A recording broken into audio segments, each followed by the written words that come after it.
bangga nitabo sir no involving a fuel tanker o a Hyundai Accent no.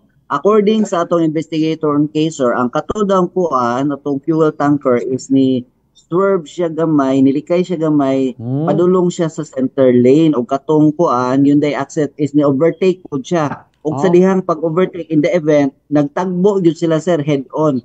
So mao to sir, tulo ka buok atong sakay sa Hyundai Accent on the spot. Ang isa nadala pa sa hospital but unfortunately nakabsan gyapon siya sa kinabuhi. So katong sakay ato ang Hyundai Accent sir is couple sila sir no. Mm. Originally ang katong isa ato sa namatay is a kuan foreign national o iyahang asawa originally is coming from Misamis Yes. Occidental no.